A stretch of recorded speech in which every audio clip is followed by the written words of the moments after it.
we are implementing today, or rather the first work package is on research. We've been doing a lot of research.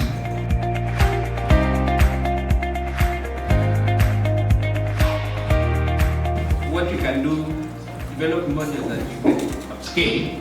That was the objective of this project.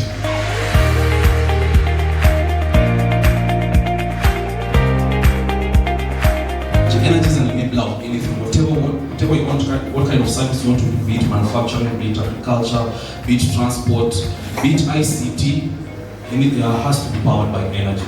Good morning. My name is Jonathan, KCA ACTS, I'm taking ESC Procurement and Logistics. My name is I'm a former student. I recently graduated in July last month at KCA University. My name is Abraham Rotich. I work at KCA University as a Director of Incubation and Enterprise Development. Pursuing my Master's in Knowledge Management. And one thing you don't know about me, I am a mom of one and I love cooking. Thank you. My name is Tiffany Njoroge and I'm also a research intern at African Center for Technology Studies. My name is Daniel Musioka. I work as a researcher. And something that you don't know about me, some years back, I wanted to go Maju, but Mungu ni nani nikabaki huku sasa tunateseka pamoja. And we also do what we call a knowledge brokerage, because right now we are at the space where we have to make sure that we benefit from our intellectual property in whichever form. So we have the knowledge brokerage, basically dealing with intellectual property related knowledge. And then we do have the capacity strengthening pillar, or the approach within which we implement those ambitious programs and thematic areas within ACTS. And this is where we have picked the theme of energy. How is energy interfacing with climate change, and how is it interfacing with development? This is what we wanted to achieve, and we can achieve much more. Creation of awareness, I think that's what I've said already, about the opportunities that green energy, energy entrepreneurship and innovation is presenting. I grasp and KCAC and Kenya Association of Manufacturers, so they are going to tell us something about that. Then we will receive progress reports from our master students, and then of course generate evidence. I told you about transdisciplinary approach, co-developing knowledge. So we are going to be having a conversation on these different business incubation platforms, as you had me explain, and see how we can develop. Our project is saying, can we come up with what we were discussing with Christine and Rotich and Alex the other day. We're going to call it integrated capacity development platform for green energy entrepreneurs. The challenges that we face in Kenya is business failure. Most of the businesses, especially in other sectors, like agriculture, they take like 6 months. You start a business, you need kibanda, 6 months, umeenda kibanda. And most of the businesses, I realize they are doing very well. And we also need trying to see whether we can link the businesses that are doing business and also researchers, so that when you are writing proposals, we know we are expert in this. We are also working with some groups, working with some businesses, so that at the end of the day, the effect that we are trying to see for our research and interventions, the businesses are part and parcel. So we realized very scanty one. Actually, it's only one person who said he has ever participated in the business writing, but they did not even go. They were not successful. So I felt it's an area that we can work out and see as a researchers, because I know academicians and researchers are majority today. And how, even during our proposal writing, we can think about the entrepreneurs. And if possible, we identify them and we start working with them, even during the proposal writing. Mine is a comment, not a question. From your presentation, I can get the challenge that we have here in this country. Most of the people in clean energy, majority in clean energy are using imported items from China, India, and other countries. So I think it's now our challenge, the innovators in this room and those outside this room, to be able to go the extra mile, do cutting-edge research, and actually be able to provide innovations so that this country can become a powerhouse in terms of producing clean energy solutions. One of them is enabling policy and regulatory framework.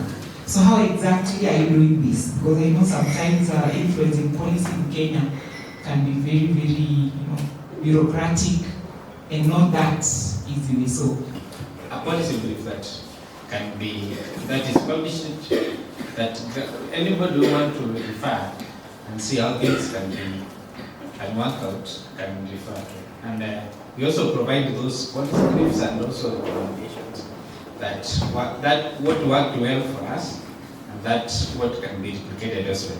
We see the focus on energy is for affordable and reliable energy. Already this is the right policy direction.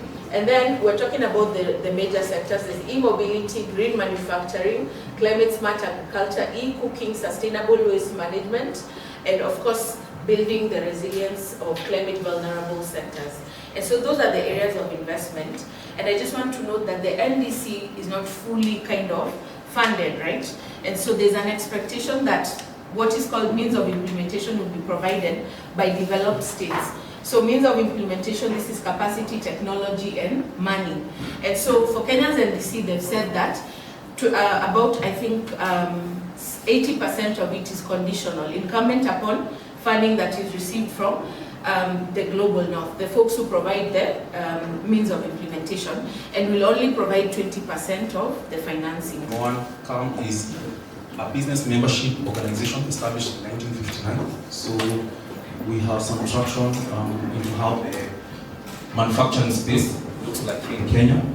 Our focus has been to drive an enabling environment for manufacturers here in Kenya. So our purpose is to create prosperity for the nation through sustainable industrialization. And we have a footprint across Kenya of 1,300 members across 7 regions. We represent about 13 manufacturing sectors and 1 service sector. And in this particular membership, this is basically the services that we offer, and all the departments at the Kenya Strong Manufacturers align themselves with these particular services. Number 1 is policy and advocacy, business facilitation, information and training, networking and linkages, but I will go a little bit further just to see how the Center for Green Growth and Climate Change align themselves. The main drivers, what we have seen from industry, this is basically from a survey we did earlier this year, is that the number 1 thing that is driving adoption of clean energy solutions is compliance. So like I said at the very beginning, in terms of the journey of greening manufacturing, compliance plays a big role in it. So if there wasn't this regulation, a lot of these industries will not be looking to focus on those areas. Number 2 is CO2 reduction and increased competitiveness. So if your product has a lower carbon emission, it means it gets preferential markets, it means it gets preferential prices. So if you're an entrepreneur and you're doing, let's say, wood products, are you able to demonstrate that my wood was grown in a sustainable fashion? If you're doing value addition of the same wood, if you're making paper, are you able to export that paper to Europe? I was thinking, and I'm asking myself, where our decisions failed? Because we are getting a complete machine coming from wherever it's coming, it's being installed here, and our people are using it, which is good, they're actually using it. But I'm asking myself, in terms of the skills gap, is there something wrong from you guys now in industry, like Kenya Association of Manufacturers, are you seeing a gap in what universities are doing in terms of producing skilled manpower to drive clean energy? That money does a survey. Every year there's a survey. What are the skills and what are the gaps and all of that. And so it really tries to link their education, right, what it offers in universities with the results of this survey. So that was just a learning I wanted to share. Probably we do that in Kenya as well. But it's just something because it needs money, right? That's important. So if those high energy intensive sectors, their cost could come down, I think these other sectors could also, their production cost could come down. Energy is one of the key manufacturing priority agendas we have in terms of the cost that goes into producing the goods. So if that is addressed, I think we'll be able to mitigate against the decline in growth in manufacturing. For the group photo we'll take right now, we'll go directly for our tea. So outside, you can either take the staircase. There's a staircase just outside that door, and also there's the other staircase at this far end. The cafeteria is at just above, at the 8th floor. For example, I know one thing that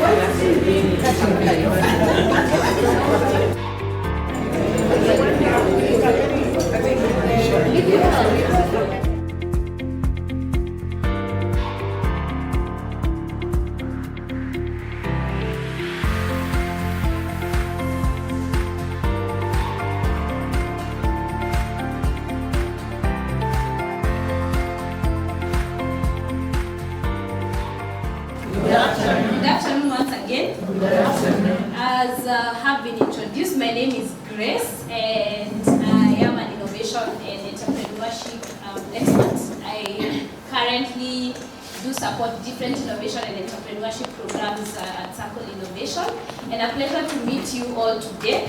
I want to begin this with a question, and because in the room I'm told that we have entrepreneurs in the room, I would like to know, and one of the entrepreneurs shares with me, how is it you engage with academia and also with the innovation and entrepreneurship ecosystem in Kenya. So I'd like to know, how do you engage with universities and also with the broader ecosystem? I have another one called Black Fly Team that we explore. So we've been engaging the Kenyan University Learning Lab.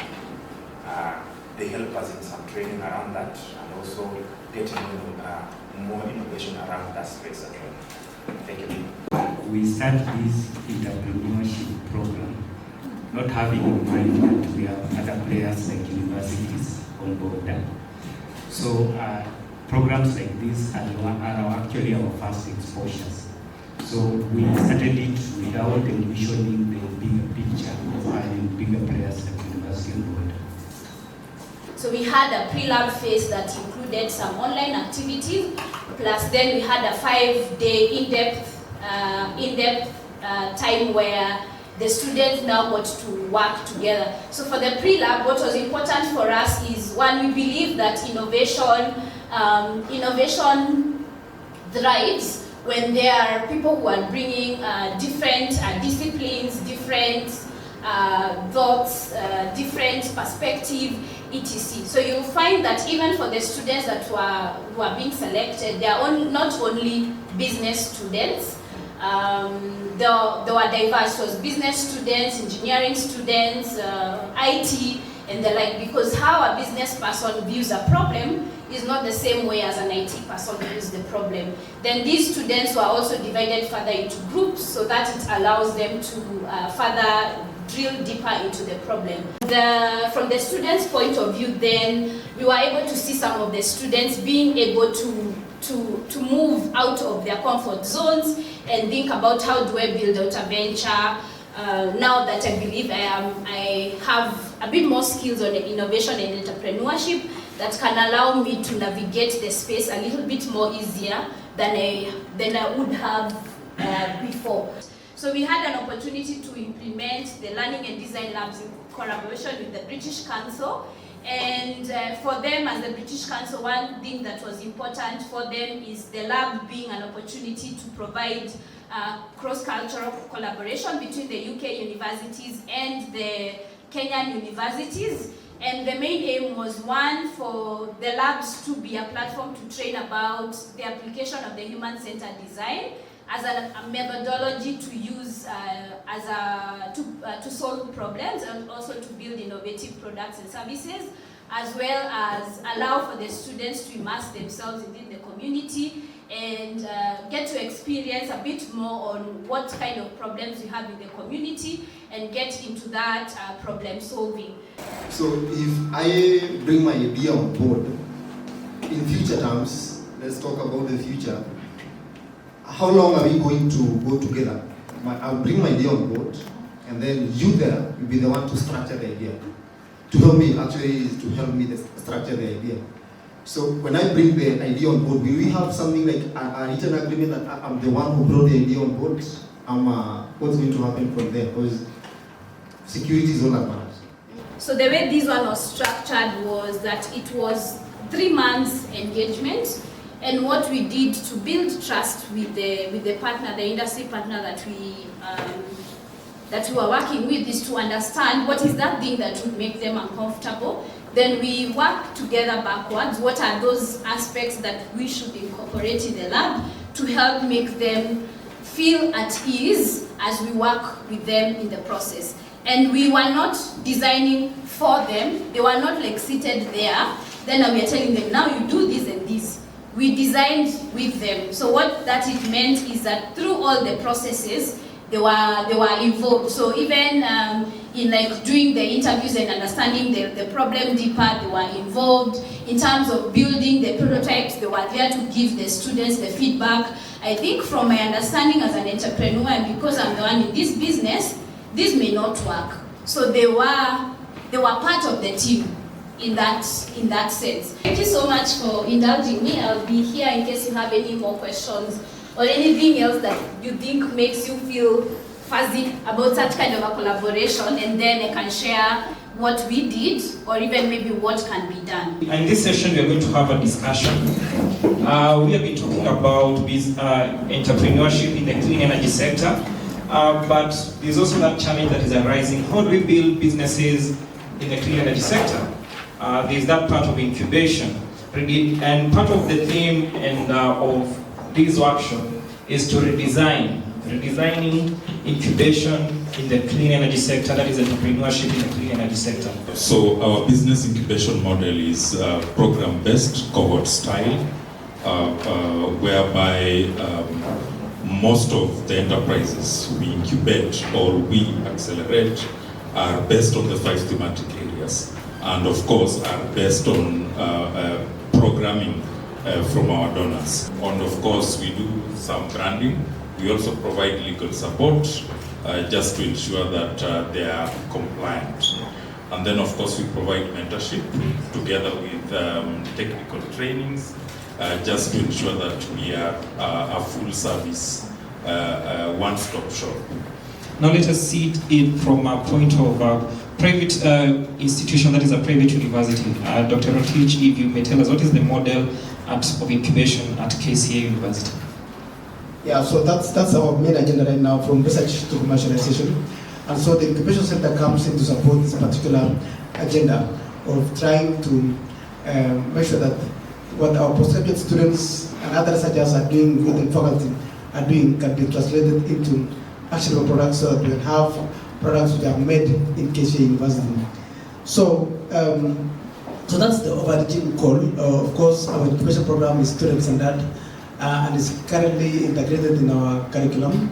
So, if we look at KCA strategic plan, which is now currently there, which is now almost 1 year old, 2024-2029, it places a lot of emphasis on challenge-based learning, problem-based learning, and so these are the things which are the raw materials which can be used now to trigger ideas that can create a pipeline for innovations. Acceleration program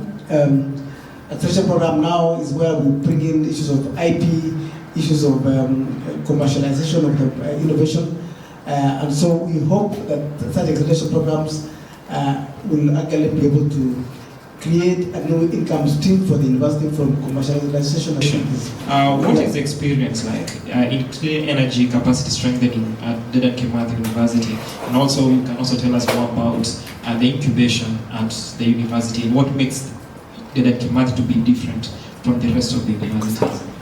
I think we have been blessed with very strong leadership, leaders who understand innovations. For example, our Vice Chancellor is also a mechanical engineer, so was the former Vice Chancellor.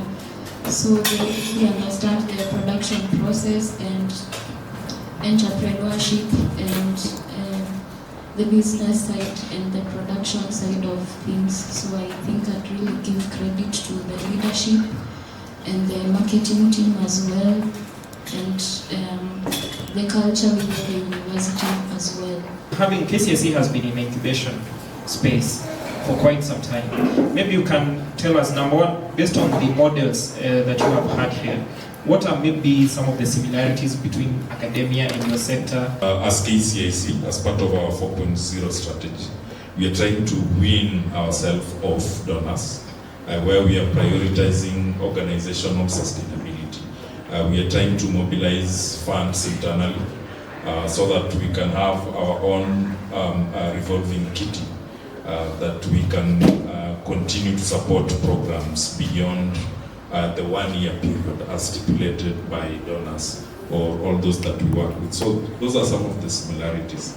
How do you make the groups to feel so comfortable in your organization, since they don't have the three reads that I have mentioned? That is on the registering of the groups, access to access to collateral and financial records. How do you make them to feel comfortable in your organization, since they don't have the same? And if they don't have the three requirements, what are some of the measures you have put in place to make sure that the groups will have a smooth run during the incubation hub? And at the final stage, do you have a mechanism whereby they will be able to have the three requirements in the long run? The good thing is we don't discriminate groups from applying in any of our programs. But what we normally encourage them is, since they are already registered by registrar of cooperatives, if it's a cooperative, and then the other one, there's another entity that registers self-help groups and CBOs. We usually encourage them that they should not lose that status. So immediately when they come into our programs, the first thing we encourage them to do is register a company, not to transition from a cooperative to a company, but just register a fresh one. And of course, when they register a fresh one, they agree among themselves who are going to be shareholders of this new company, because you cannot trade, especially in this space as a cooperative. It's very hard, and unless you transition to a limited liability company. Let's now put our hands together and welcome Alvin Daniel Onyango. My name is Alvin Daniel Onyango. Today I'm going to present for you my thesis which focused on climate finance. So it was on determinants of financing models for business scalability, a case of clean energy women entrepreneurs. And just to give you a brief on how access to finance still remain a barrier for MSMEs, and also particularly for women who do not have tangible collateral to secure loans, also to secure a property or own property. And then there's lack of government subsidies. Actually, they're not even aware of government subsidies that exist in the sector. So there's a lot of gaps that still exist. So my key role is looking at different innovative financing models that can work at scalable and are sustainable to this project. So I am so happy to be part and parcel of this project, and just to showcase that it was not just fellowship, but just what Dr. Rotich said, research commercialization. I'm able to articulate that, and at the end of the day, have money in my pocket. Thank you so much. It's very critical. Then also the function of coaching. Okay, coaching helps these entrepreneurs to strengthen operations and identify market opportunities. And also it addresses the unique challenges of clean energy sector, which offers entrepreneurs access to industry experts who provide specialized mentorship to them. Now I'm aspiring to do my PhD in climate change and sustainability. This is an eye-opener for me, and I would like to venture more into clean energy and climate financing. Thank you so much. As all the speakers have been speaking today, one thing has come out clearly that women are disadvantaged and biased against in these markets. So the objective of my work is to identify the types of the sustainable practices, to determine the supply chain mechanisms, and now to be able to examine the effect of those sustainable economic practices to their supply chain mechanisms. Multiple marketing channels, other than the ones that we've seen about community engagement, there is online and face-to-face, so that they can sell their products further. They also have the flexible payment options, which improve their products to be accessible to very many people. And their extended working hours ensure that their product moves more freely, and their community-based outreach strengthens their market penetration. The fellowship, for me, it has helped me grow as an entrepreneur. I am a practicing landscape architect, and interacting with these women, especially in the field, and seeing how they are taking a step further and being innovative about how they should go about their businesses has helped me to be able to choose other avenues to implement my works. Also, I've got to meet women who can also take part in my business. I want to thank ACTS, IDRC for the opportunity, my supervisors at KCA, and my colleagues. Thank you. My name is Adnoni. I'm a research fellow at the African Center for Technology Studies. Apologies for joining late. I was engaged in other things, other activities, but thankfully I was able to join. Now I'd like to know from you, what are your reflections so far from what you've learned during the workshop, and someone else, I'll pick on a couple of people. You can volunteer yourself, or I can pick you. Then, and the way forward, just from the general audience. I also understood and learned the key role that other players play, financiers, education, academia, entrepreneurs, government, the whole ecosystem has been brought together, and I've understood it better in this forum. We are looking forward to grow as women, and thank God it was more about women and youth. So we want to stand out, because we understand the agenda of the women is kind of shaken a little bit, but it is important to be an example even to those who are older and younger than us. The session has been very insightful.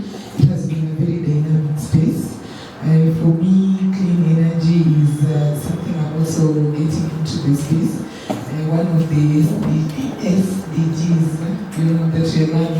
And I was also happy to learn about also the other SDGs that we have in place. It's been a great day just to sit after a very cold August. I think the room is very warm. And we've really learned a lot just being able to hear from entrepreneurs, practitioners, government policymakers, researchers, and this brings the entire approach of this project, which was interdisciplinary, bringing different people from different cadres and different sectors. To students and to those who aspire to take up the real world challenge, this is the challenge. You will have to read, you will have to read, you will have to read. And there is a common Kiswahili word in Kenya, kiherehere. It's a while if you don't have the kiherehere, you'll not be able to share what you have. So you just have to be seen. Be seen, please. And from what we've been advised in terms of clean energy sector and development and incubation, it's all about this project was about entrepreneurship. And entrepreneurship is revolving around innovation. So innovation, creativity, and thinking beyond the box. As my fellow student has mentioned that she's trying to focus on fintech. Yes, if you look at region-wise, there's the ACFTA, and right now we are looking at PAPs, where we are able to have systems that make payments interoperable from country to countries. They're looking at issues around currency. We are not able to trade as Africa in a single currency. We are only trading with hard currency. How will we be able to innovate systems that work for the people of Africans? And that can only be made possible by Africans themselves. So it has been a great session and a very inspiring session. I just want to encourage you that keep on pushing your idea. Someone somewhere will hold your hands, but you have to show up yourself first. Thank you.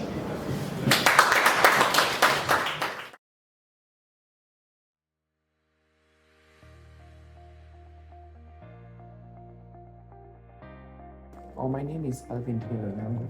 I did Master of Science in Development Finance at KCA University. My name is Gladys Butia, and I'm a student at KCA University. I've just graduated in last month. Yeah, I was doing MSc Commerce, Finance and Investment. Hi, my name is Lucy Napangala.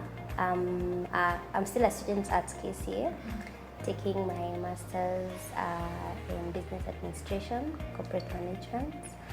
I am doing my data analysis for my thesis on the role of sustainable economic practices affecting the supply chain of women in solar.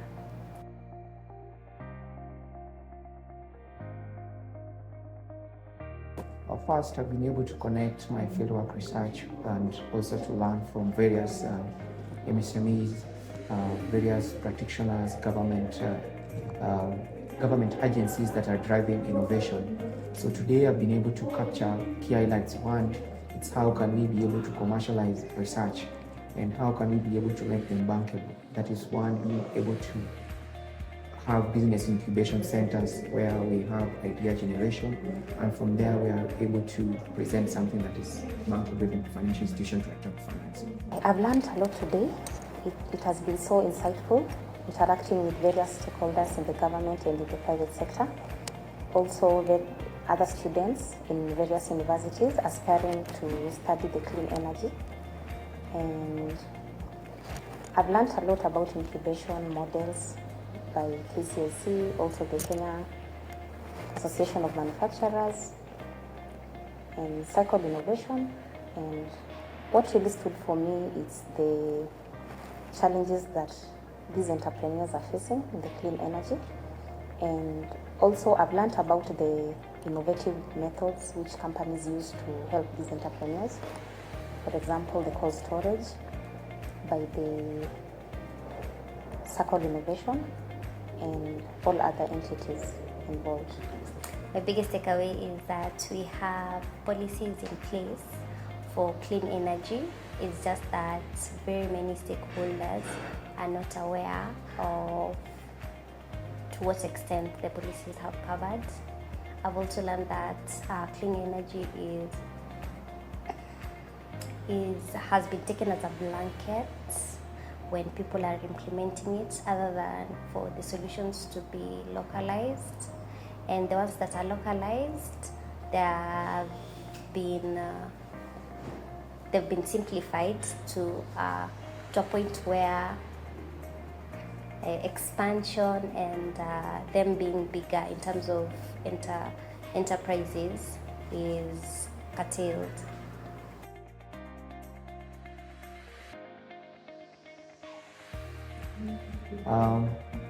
One, I just want to appreciate the organizers because they have been able to bring on board students, which is a great start. Another thing is that we need to bring more ecosystem players. One is financial institution. I was not able to see any financial institution in the room. So if we're able to bring financial institution, even the ideas research, some of these research findings can be able to be funded further beyond just research. I expect the future engagement will be about more in the climate change sector, the climate financing, also about the carbon credits, and also sustainable fuels in the aviation industry, since I'm working in the aviation industry, and this is also an eye-opener for me. I'm aspiring to do my PhD in climate change and sustainability. For such a workshop, they should have a full ring of the stakeholders of the clean energy industry, whereby we have students from those who've just started as their undergraduates, courses in clean energy, to the policy makers, to the entrepreneurs, all of them to be in the workshop, so that as we come up with recommendations, they are well-grounded and well-rounded in terms of interdisciplinary information and from the different stakeholders. I would like to thank the KCA University, the arts team, and all the organizers and everyone involved in this event today. It has been successful and I've learned a lot. It has been insightful and it has been an eye-opener to me. I've also learned a lot in the clean energy sector and also in climate change. I just want to thank the organizers for bringing us together, and I want to echo more about development finance. There is cash crunch in terms of official development assistance, and we are seeing political interference with funding. And now we are going back to more of innovative financing model and domestic resource mobilization. So we need to come and highlight more research so that we can work from the point of evidence and data. Thank you so much. I want to thank IDRC for accepting this time for fellows to join in their research. I also want to thank ACTS for coming up with the idea to have students as part of their research process. And finally, I want to thank KCA for mentoring us through this process and helping us with our research.